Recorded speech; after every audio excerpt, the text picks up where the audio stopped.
갑작스럽게 말씀드리지만 지금 이 순간에도 한국에서는 매년 약 17만 명의 어르신이 우리가 충분히 대비했더라면 피할 수 있었던 질병과 합병증으로 생명을 잃고 있습니다. 이 숫자는 단순한 통계가 아니라 우리가 매일 보고도 지나쳐버리는 작은 신호들이 모여 만들어진 결과입니다. 특히 60세 이후 나타나는 10가지 경고 신호는 대부분의 분들이 나이가 들면 당연한 것이라고 생각하며 무시하지만 실제로는 생명과 직결될 만큼 치명적인 의미를 가지고 있습니다. 건강보험심사평가원의 자료에 따르면 65세 이상 인구에서 입원으로 이어지는 급성 악화의 42%가 그 이전에 이미 3개월 이상 반복된 신체 신호가 있었음에도 적절히 대응하지 못한 경우였습니다. 세계보건기구는 아시아권 노인의 30%가 심각한 증상임에도 본인이 증상이 경미하다고 판단해 병원을 늦게 찾는다고 보고했는데 이 패턴은 한국에서도 거의 동일하게 나타나고 있습니다.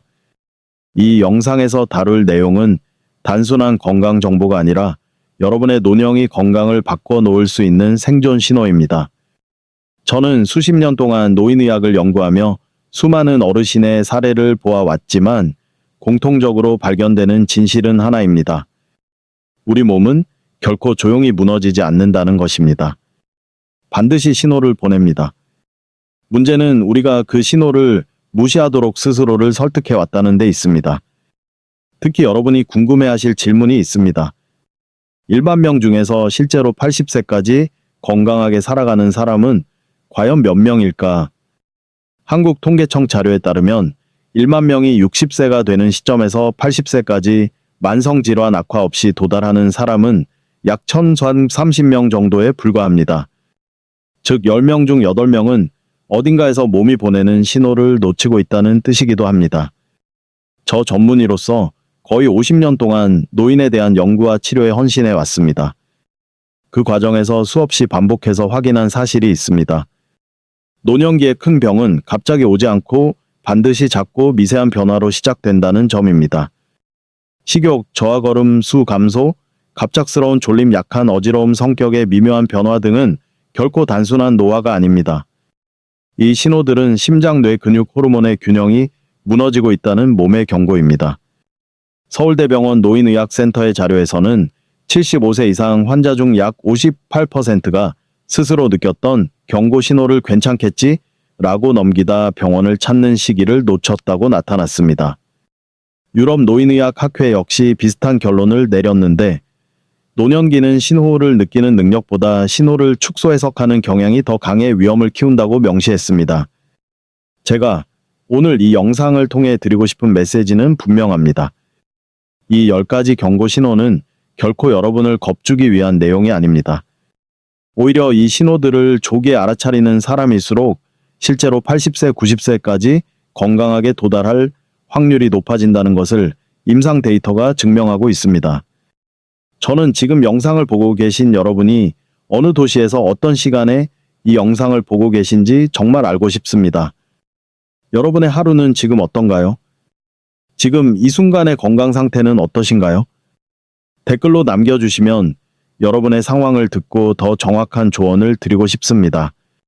이제 본격적으로 들어가겠습니다. 여러분이 평소 몰랐던 혹은 알면서도 외면했던 신호들이 어떤 의미를 가지고 있는지 그리고 왜 절대 무시하면 안 되는지를 지금부터 명확하게 설명해 드리겠습니다. 이 신호들을 이해하는 순간 여러분의 노년기는 완전히 달라질 수 있습니다. 갑작스러운 체중 감소는 노년기의 가장 위험한 경고 신호 중 하나입니다.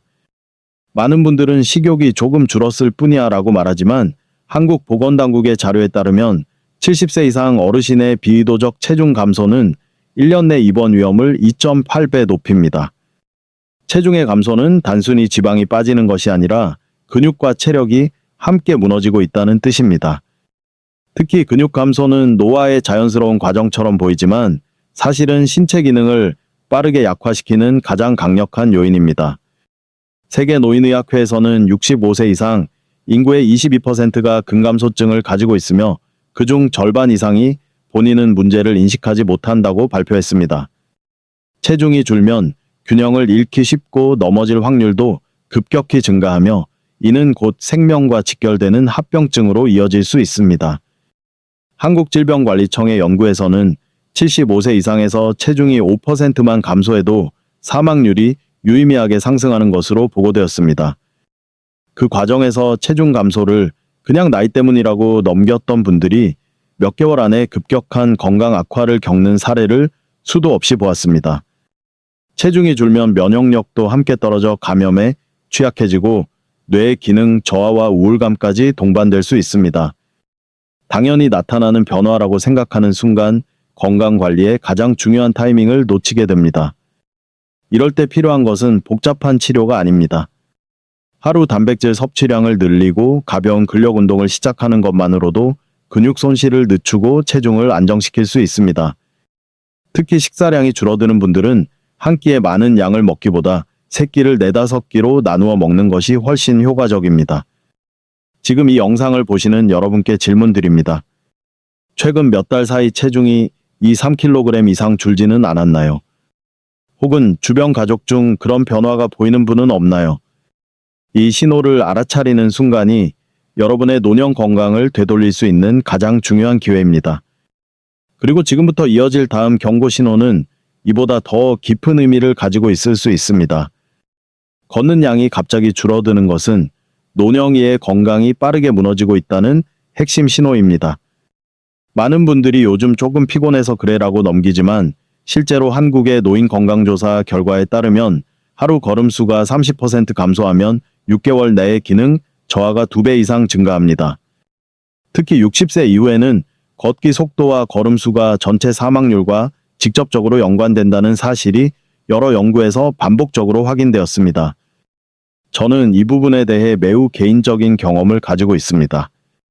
제 아버지는 늘 활동적인 분이셨지만 어느 날부터인가 산책을 나가는 횟수가 눈에 띄게 줄었습니다. 그때 아버지는 요즘 그냥 의욕이 좀 없어 라고만 말씀하셨습니다. 하지만 가족 중 의료인이었던 저는 그 작은 변화가 결코 가벼운 신호가 아니라는 것을 직감했습니다. 그리고 실제로 한 달 뒤 아버지는 초기 신부전 진단을 받았습니다. 걷기 습관이 무너진 것이 단순한 피로가 아니라 심장 기능 저하의 시작이었던 것입니다. 한국심장학회는 65세 이상에서 걸음수 감소가 심장 기능 저하 근감소증 우울 증상 증가와 밀접하게 연결되어 있다고 발표했습니다. 또한 유럽 스포츠의학회는 하루 걷기량이 2,000보 이하로 떨어진 노인의 1년 내 입원 위험은 정상 활동군의 약 3배라고 보고했습니다. 노년기에 걷기량이 줄면 실제로는 근육이 빠르게 약해지고 혈액순환이 저하되며 뇌 기능까지 둔해질 수 있습니다. 겉으로는 단지 게을러 보이지만 속에서는 여러 기능이 동시에 무너지고 있는 상태일 수 있습니다. 여러분께 진심으로 묻고 싶습니다. 최근 몇 주 사이에 본인의 걸음수가 줄지는 않았나요? 계단이 조금 더 힘들어지고 외출이 귀찮아지고 있지는 않나요? 이러한 변화는 절대 우연이 아닙니다. 지금 알아차리는 것이 건강을 되돌릴 가장 빠른 길입니다. 그리고 다음 경고 신호는 이보다 더 직접적인 위험을 담고 있을 수 있습니다. 식사 후 갑작스럽게 졸음이 쏟아지거나 하루 종일 피곤함을 느끼는 것은 노년기에서 매우 중요한 위험 신호입니다. 한국 노인 건강 패널 조사에 따르면 65세 이상에서 과도한 주간 졸림을 겪는 사람은 심혈관 질환 발생 위험이 1.7배 높게 나타났습니다. 특히 식사 후 30분 이내에 졸음이 몰려오는 현상은 혈당 조절 문제 혹은 뇌혈류 감소와 연관되는 것으로 알려져 있습니다. 이 변화는 단순한 피로나 수면 부족이 아니라 신체 기능이 균형을 잃고 있다는 초기 신호일 수 있습니다. 서울대병원 분당센터 연구에서는 주간 졸림이 지속되는 노인의 38%에서 고혈압, 당뇨, 미세, 뇌혈관 질환이 동반되어 있다는 결과를 발표했습니다. 이처럼 졸음은 뇌와 심장의 상태를 간접적으로 비추는 지표이기 때문에 절대로 가볍게 넘길 수 없습니다. 미국 수면의학회의 자료에서도 노년층의 과도한 졸음은 뇌 기능 저하의 초기 단계와 연관된다는 점이 반복적으로 보고되었습니다. 또한 많은 연구에서 노년기 졸림 증가가 근육량 감소, 심폐지구력, 저하염증 수치 상승과 함께 나타나는 경우가 많았습니다. 즉, 몸 전체가 서서히 둔해지고 있다는 경고이기도 합니다. 여러분에게 꼭 묻고 싶은 것이 있습니다. 최근 들어 식사 후 의자에 앉아있기가 힘들 만큼 졸음이 몰려온 적이 있나요? 오전이나 오후 일정 시간에 반복되는 졸음 패턴이 있지는 않나요? 이러한 변화를 인지하는 순간이 바로 건강 관리를 시작해야 하는 시점입니다. 대부분의 경우 생활 리듬 조정만으로도 위험을 크게 줄일 수 있습니다. 탄수화물 중심 식단을 피하고 식사 후 가벼운 5분 걷기를 포함하는 습관은 혈당 급상승을 막아 졸음을 감소시키는 데 큰 도움이 됩니다.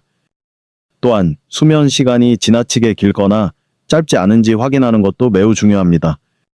지금부터 이어질 다음 경고 신호는 이보다 더 명확하게 장기 기능의 변화를 예고하는 신호일 수 있습니다. 여러분의 신체 변화는 절대 우연이 아닙니다. 이 신호를 이해하는 것이 더 긴 수명을 향한 첫걸음입니다. 걷는 동안 갑작스럽게 몸이 흔들리거나 작은 턱에 자주 걸려 넘어질 뻔하는 현상은 노령이 건강 악화를 보여주는 대표적인 신호입니다. 한국노인균형연구소에서는 70세 이상 인구의 약 32%가 1년에 한 번 이상 균형 문제를 경험한다고 발표했습니다.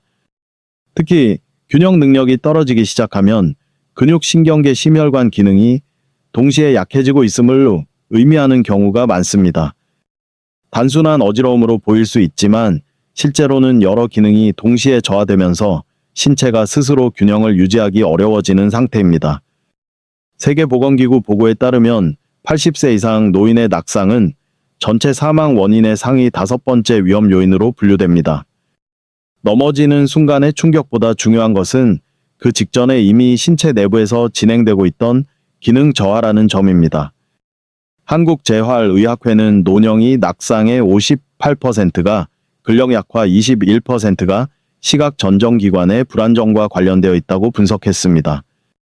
또한 대규모 유럽 코호트 연구에서는 보행 속도와 균형 능력이 떨어진 노인의 심혈관 질환 발생률이 정상 보행군에 비해 현저히 높다고 발표했습니다. 이는 균형 저하가 단순히 넘어짐의 위험을 넘어서 전신적인 기능 약화의 지표라는 것을 보여줍니다. 특히 보행 중 불안정감은 초기 신경계 문제와도 깊은 연관이 있습니다. 뇌 전정 기능이 약해지면 걸음의 패턴이 흐트러지고 미세한 보폭 변화가 누적되면서 낙상 위험이 급격히 증가하게 됩니다. 근육량이 줄어드는 시기와 겹칠 경우 신체는 충격을 흡수할 힘을 잃게 되고 회복 속도 역시 크게 늦어집니다. 이러한 균형 저하는 작은 단계에서 시작되지만 빠르게 심혈관 신경계 근골격계 전반에 영향을 미칩니다. 따라서 초기 단계에서 발견하고 관리하는 것이 낙상 예방의 핵심입니다. 꾸준한 하체 근력 운동과 짧은 균형 훈련은 신체 회복 능력을 높이는데 매우 효과적이며 노년기 건강 유지에 반드시 필요한 요소입니다. 노년기의 균형이 흔들린다는 것은 신체 전체가 도움을 요청하고 있다는 명확한 신호입니다. 노년기의 식욕이 감소하는 현상은 단순히 입맛이 떨어진 것으로 보일 수 있지만 실제로는 몸의 전반적인 기능 저하가 시작되었다는 중요한 신호입니다. 한국영양학회에 따르면 70세 이상 어르신의 약 29%는 식사량이 눈에 띄게 줄어드는 노인성 식욕 감소를 경험하며 이는 체중 감소와 근력 저하로 바로 이어질 수 있습니다. 특히 식욕 감소는 근감소증의 초기 징후와 밀접한 관련이 있으며 이 과정에서 신체는 단백질 소모 속도가 증가하여 회복력이 급격히 떨어지게 됩니다. 국립보건연구원 연구에서는 식사량 감소가 있는 노인의 43%에서 염증 수치가 상승했고 면역 기능 약화가 동반된 사례가 많았습니다.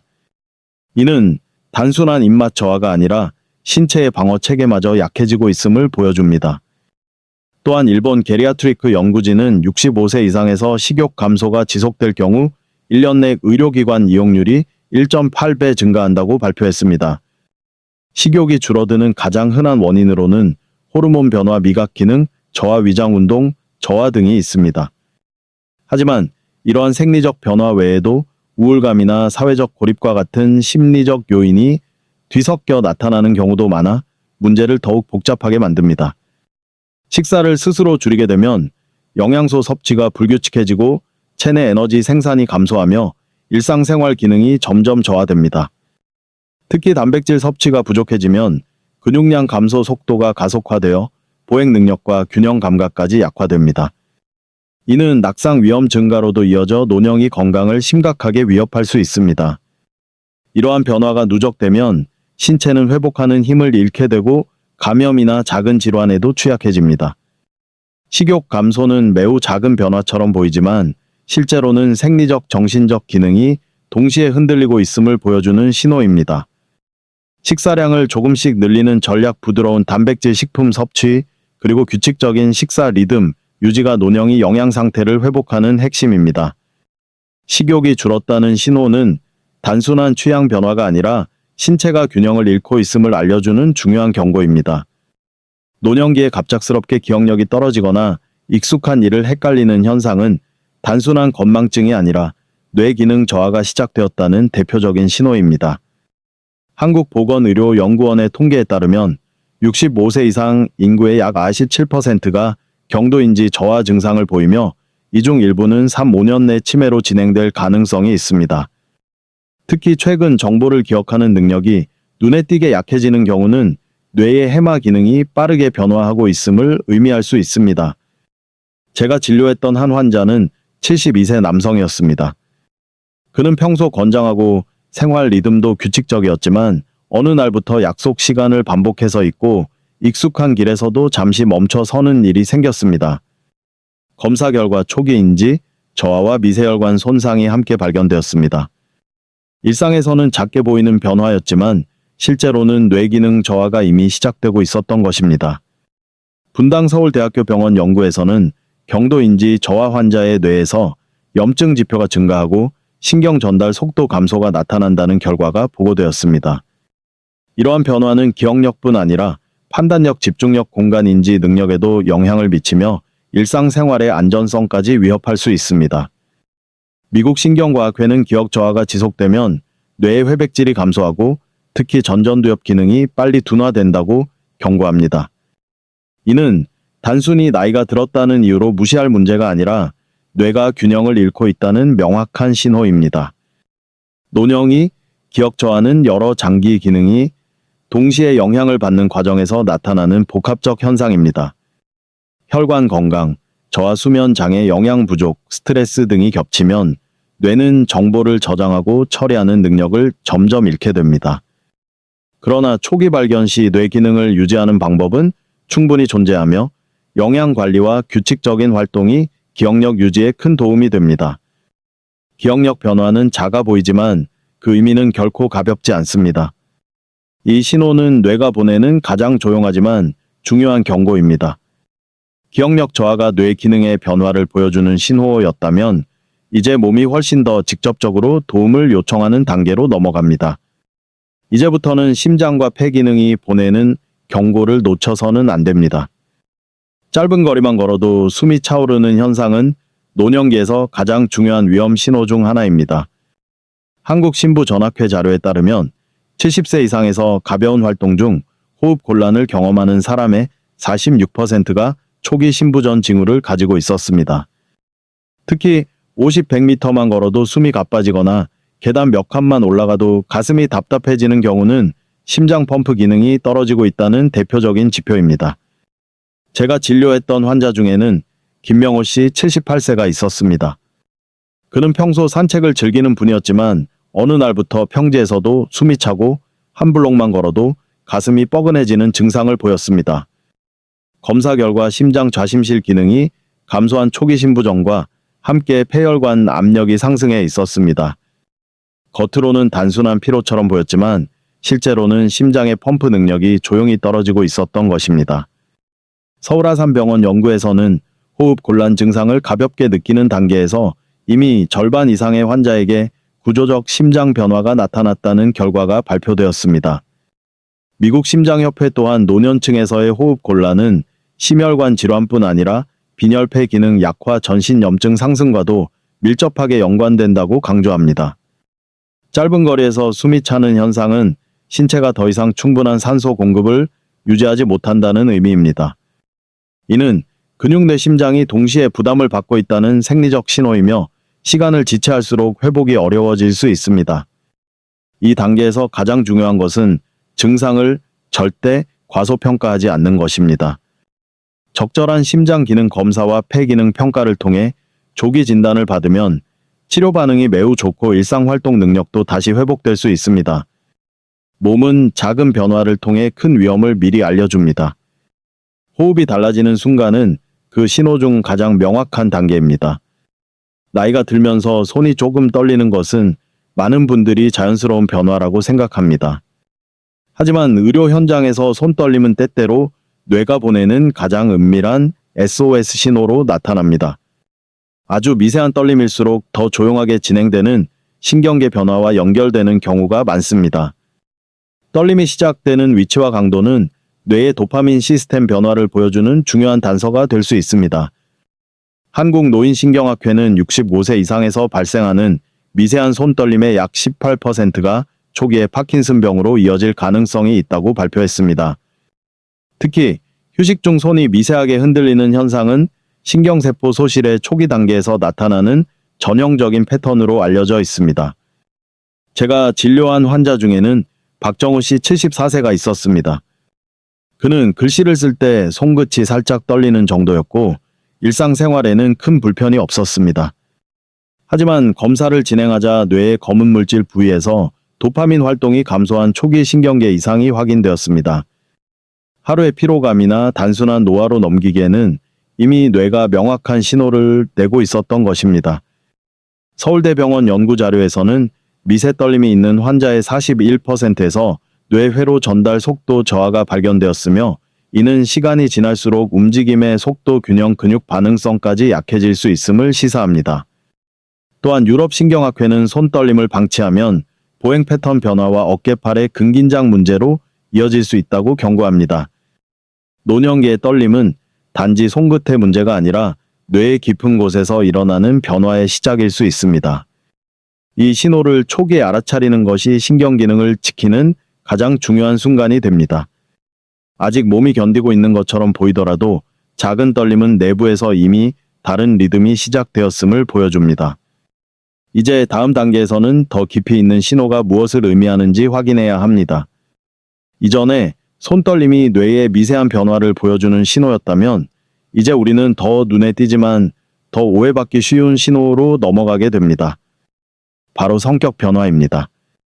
노년기에서 갑작스러운 짜증, 예민함 혹은 감정 기복은 단순한 기분의 문제가 아니라 뇌 기능의 균형이 흔들리고 있다는 조용한 경고일 수 있습니다. 한국노인정신의학회 자료에 따르면 70세 이상에서 감정 변화가 급격히 나타난 환자의 34%가 이후 인지기능 저하 또는 우울 증상을 동반하는 것으로 보고되었습니다. 특히 사소한 상황에서도 감정이 쉽게 흔들리는 경우는 뇌의 전전두엽 기능이 저하되고 있을 가능성과 깊게 연관됩니다. 전전두엽은 판단력과 감정 조절을 담당하는 핵심 영역으로 이곳의 기능 변화는 성격과 행동 패턴에 직접적인 영향을 줍니다. 제가 진료했던 환자 중에는 최수진 씨 76세가 있었습니다. 평소 온화하던 그녀는 어느 날부터 가족의 말에 과민하게 반응하고 일상적인 상황에서도 이유 없이 불안한 표정을 지었습니다. 검사 결과 경도인지 저하와 함께 전전두엽 대사율이 감소한 것으로 확인되었습니다. 겉으로는 성격이 조금 변한 것처럼 보였지만 실제로는 뇌의 감정 회로가 약해지고 있었던 것입니다.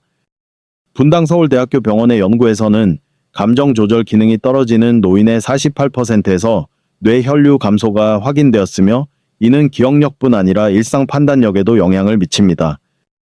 유럽 정신의학회 또한 노년기 성격 변화가 치매의 초기 신호로 이어질 수 있다고 강조합니다. 감정 변화는 주변에서 흔히 그냥 나이 들어 예민해진 것으로 생각되지만 뇌과학에서는 이 변화가 매우 중요하게 여겨집니다. 감정 조절은 신체 기능 중 가장 먼저 흔들리기 쉬운 영역이며 작은 변화도 신경계의 깊은 문제를 예고할 수 있습니다. 성격 변화는 일상 속에서 가장 쉽게 보이지만 동시에 가장 오해받는 신호입니다. 이 변화를 알아차리는 것은 뇌 기능을 지키는 데 있어 결정적인 첫걸음입니다. 밤에 3번 이상 깨어 화장실을 찾는 현상은 많은 어르신들이 가장 가볍게 넘기는 증상입니다. 하지만 의료 진료실에서 이 신호는 단순한 배뇨 문제가 아니라 생명을 위협할 수 있는 징후로 자주 등장합니다. 특히 한국노인의학회 자료에 따르면 야간뇨가 있는 75세 이상 노인의 사망률은 동일 연령대 평균보다 최대 1.9배 높게 나타났습니다. 이 증상은 신장기능 저하 신부전, 초기 단계 전립선 문제, 체액 조절 이상 등 여러 장기의 변화가 동시에 시작되었음을 의미할 수 있습니다. 심장이 약해지면 밤에 누웠을 때 체액이 다리에서 상체로 이동하면서 소변량이 증가하게 되고, 이는 초기 신부전의 전형적인 신호로 알려져 있습니다. 제가 보았던 환자 중에는 이광호 씨 81세가 있었습니다. 그는 밤에 4번 이상 화장실을 다녀오는 것을 나이 들면 다 그런 것이라며 대수롭지 않게 여겼습니다. 하지만 검사에서 심장 펌프 기능 감소와 함께 신장 여과율 GFR이 기준치 이하로 떨어져 있었습니다. 밤에 자주 깬다는 단순한 증상 뒤에는 두 장기의 부담이 동시에 진행되고 있었던 것입니다. 서울아산병원 연구진은 야간뇨가 3회 이상인 노인의 57%에서 심혈관 기능 저하가 동반된다는 보고를 발표했습니다. 또한 일본 고령의학회에서도 야간뇨가 있는 환자가 그렇지 않은 환자보다 낙상 위험이 2.3배 높다는 결과를 제시했습니다. 밤에 자주 일어나면 수면이 반복적으로 끊어져 뇌 기능도 급격히 저하됩니다. 수면 부족은 다음 날의 균형 감각 판단력 보행 안정성까지 위협하며 전체 건강 상태를 빠르게 악화시키는 요인이 됩니다. 야간뇨는 신체 어디선가 이미 기능 이상이 시작되었다는 가장 분명한 경고 중 하나입니다. 그리고 이것이 마지막 경고일 수도 있습니다. 지금부터는 이 신호들을 어떻게 받아들이고 몸을 지켜야 하는지 살펴봐야 합니다. 지금까지 살펴본 10가지 경고 신호는 서로 다른 증상처럼 보이지만 모두가 하나의 진실을 가리킵니다. 몸은 결코 조용히 무너지지 않고 항상 신호를 보낸다는 사실입니다.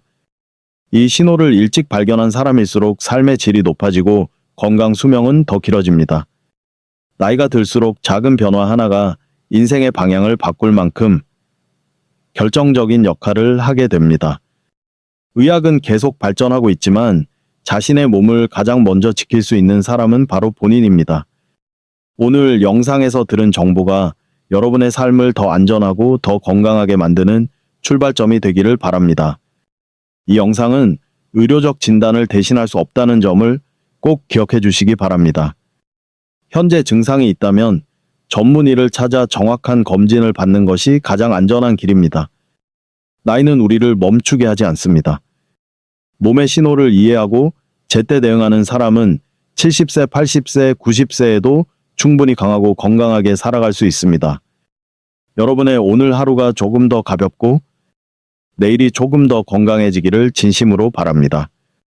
이 영상을 보고 도움이 되셨다면 좋아요와 구독을 눌러주시고 여러분의 생각도 댓글로 남겨주세요. 여러분의 목소리는 언제나 제 진료와 연구에 큰 힘이 됩니다.